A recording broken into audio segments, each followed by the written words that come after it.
beautiful, bouncing. Fun, hard-working. Creative, different. Rainy, contradictory. Glasgow's pretty special because I think it's one of the last places in Europe that isn't really totally gentrified yet, and it's still pretty gritty. And Everyone seems to be really helpful, like even if it's just a stranger and you're out like looking for directions or something, everyone it has a feeling of everyone being together in a way.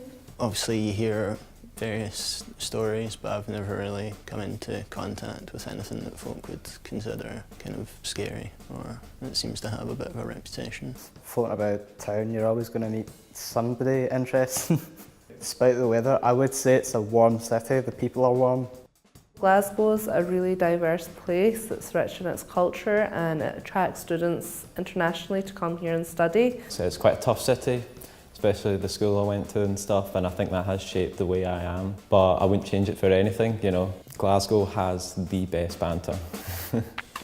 I hope there's a lot more opportunities for like creative people, and I struggle to find places that I could act and I could like filmmaking and everything, and I think it definitely needs a lot more of that. I think it could be a massive international hub, especially for creative industries. One path is kind of dark, dingy and isolated, and the other one could be a bright, kind of burgeoning future with a lot of contacts with the rest of the world, which is, I think, what we need to do. More inclusive, more diverse, you know, where we celebrate, you know, everyone's differences and recognise them, but still be, you know, coexisting with each other. It's not just about like Twitter campaigns and slogans online, it's kind of about talking to people in the street and kind of walking door to door and making sure that everyone's all right, not just in the political world, but kind of just health world and kind of just general social life. I think it's really important that people are checked on. But I think the issue comes when you're not just talking about Scotland, but talking about Scotland in the UK.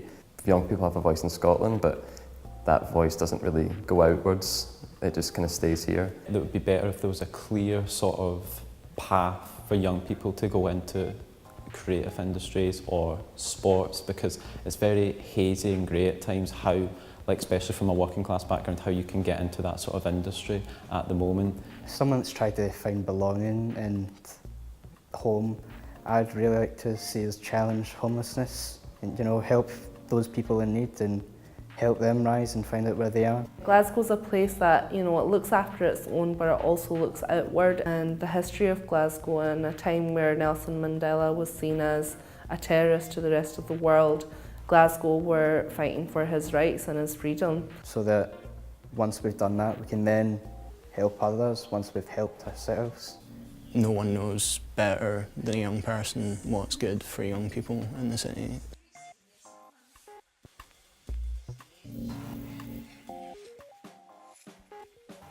Formal links I have are with people from America, Turkey and Italy through social media like Instagram and Facebook.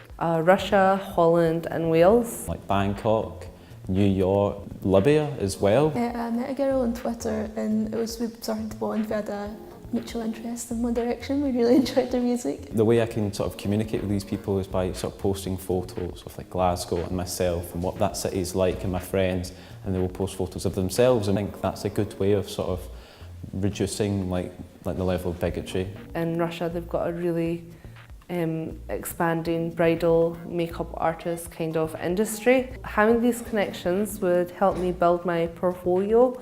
I would really like to go to Denmark and explore there, and it was somewhere that came to mind because I was watching vlogs on YouTube.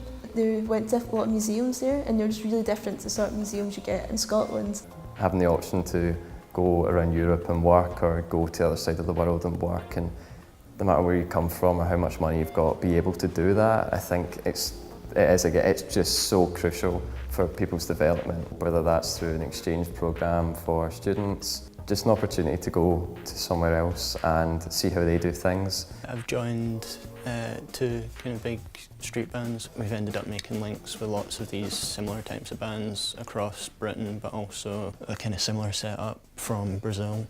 I think that's all young people really want, is just a chance at whatever they want to do.